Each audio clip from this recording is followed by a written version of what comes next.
What's up, Diablo 4 players? So brand new update just came out. We actually have a brand new event as well, and the new event is going to allow us to get some extra bonus rewards from turning in the caches. This is a limited time event, but yeah, there is a brand new bonus. Now, how you acquire these is by turning in your whispers, and you're going to get an additional cache, and I'm going to show you guys exactly what's inside of the cache as of right now. Now, keep in mind it may change depending on what torment difficulty that you are playing on, but here's what I got, just so you guys can kind of see.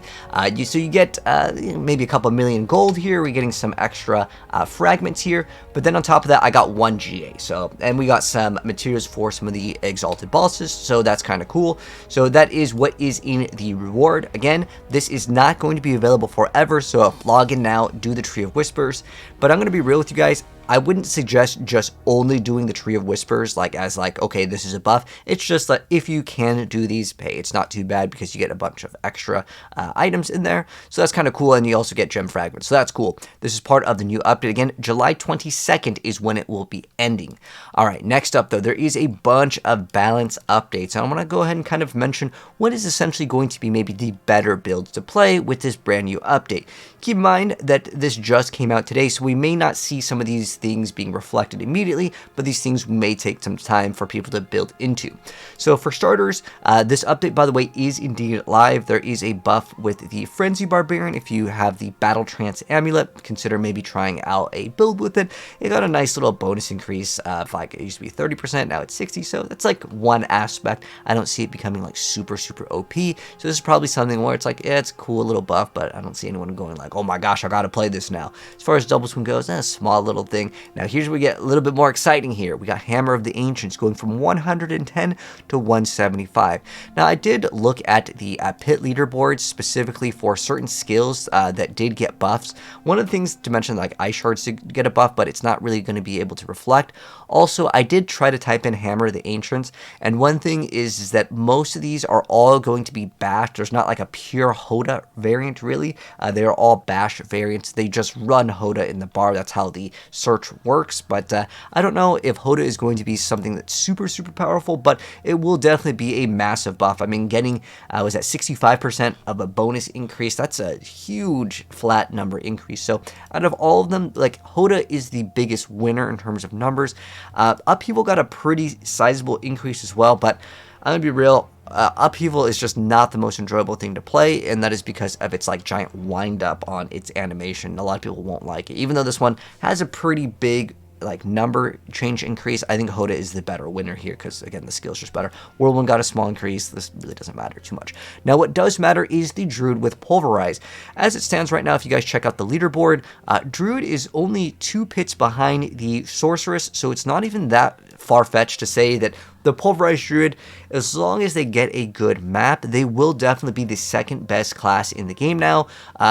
With, of course, the buffs that they're getting. It's just a 25% increase, but yeah, that is going to potentially lead it to be, which was already the best build. There is just a problem with the build. If you get a bad map when you do the poison puddles, sometimes they simply do not spawn multiple like they should and allow you to actually splash them. So that is the main problem with the Druid. If they fix that, it is definitely going to be one of the best, but that is the one thing that kind of holds them back, because if you get a certain map, well, you're just unlucky, right? But that is something to note. So this is really good. As far as like the Crone Staff Druid goes, it's kind of a smaller buff. It is a nerf and a buff, but overall probably going to be received as a like overall buff.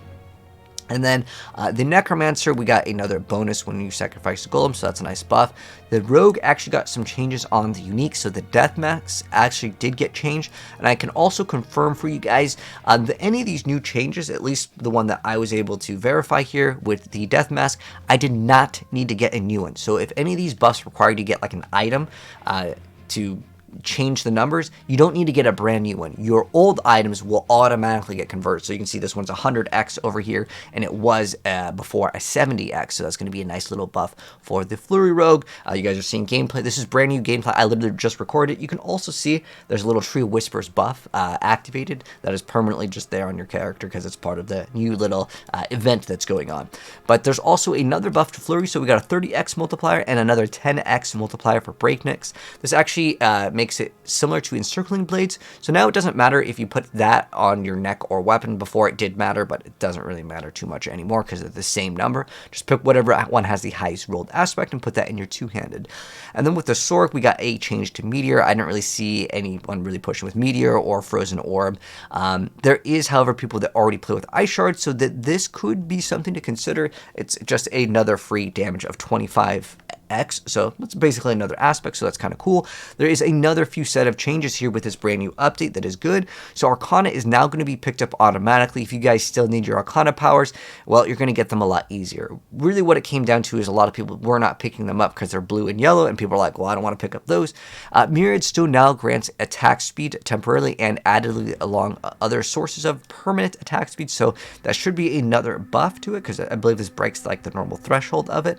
And then for Nightmare Dungeons with the Equipment Delve, the Horadric Artifact's channel time has been reduced, so this is a little bit better, and it cannot be interrupted by taking damage, so that's overall, again, a good thing over here. And then another pretty big change for people that do like to min-max over here is that now when you do clear the pit, if you are at least doing tier 85, because the other one is 2 to 3 stones, I believe it's 3 stones to open up. As long as you do tier 85, you can just keep on infinitely doing the pits. And then with this, you're getting so much that it doesn't really matter. But to be real, most people that have like this much, time to grind a tier 100, more than likely you have so many stones it really doesn't matter. And then on top of that, there is a bonus for completion on Legion events. So there's going to include more salvage material. So if you guys see the Legion events, try to maybe do them. If you need Forgotten Souls in Tormented difficulties, I feel like this has kind of been a bottleneck, like when you're trying to redo your masterworking. So this is going to be definitely a great buff over here. And then also the Horadric chest in Nightmare Dungeons with the Materials Reserve affix award more salvage materials and more Forgotten Souls, so another buff to Forgotten Souls. Again, that is kind of where a lot of people felt like there was not enough. And then the Forgotten Wisdom affix for Nightmare Dungeons has been adjusted. This is a buff overall, I would say. So how it worked is when you would get these Forgotten Wisdoms, they're like these little like yellow orbs that would drop on the map when you would kill enemies. How it used to work, whoever picked them up got the bonus XP, and whoever didn't, well, you were just out of luck.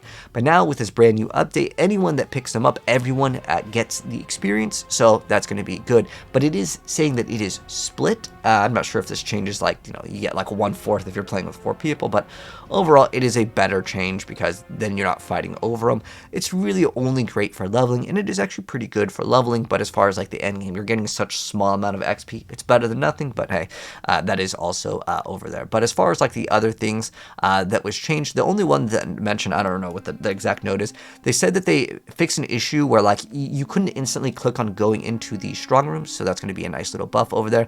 There's also a bunch of like other bug fixes, but I'm not going to mention every single one of these, as these are just kind of quality of life changes that again, the only one that I felt like was really important was, again, when you would get the strong room to spawn in, you'd like click on it like for like 5 seconds and it would just not work. So that hopefully should be fixed now.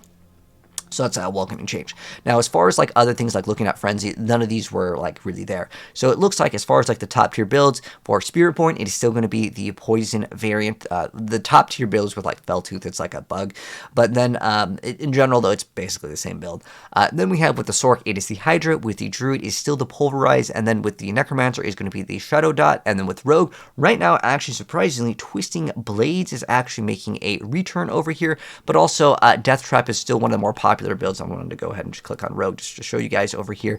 There was actually 2 different people playing Twisting Blades, so that's kind of awesome. But there's also another Death Trap right behind. So it's not really far-fetched to say that these are pretty much the best builds for the Rogue. And then for Barbarian, it has actually been changed over here with, you can see, we now have another Bash variant. There's also a Lunging Strike. This one's running Mighty Throw and running a Bash over here with the Call of the Ancients. But for the most part, it's pretty much been Lunging Strike, so that's kind of like the best Barbarian build. But again, sometimes when these anomalies happen, I just try to keep you guys realistically, up to date with what is achievable, because sometimes one player gets really lucky. Not to take anything away from the player, but these are kind of like the best builds still in the game. I would say if anything really changed from this update, it's just that it makes Druid a little bit stronger, and it was the strongest Druid build, and they're just like, hey, let's buff it, and more than likely decided to buff it because, well, there's a bug with the poison puddles. But that's gonna wrap it up. If you guys enjoyed the video, drop a like on it. If you're new here, hit subscribe, turn the bell if you would like to be up to date with Diablo as well as other games.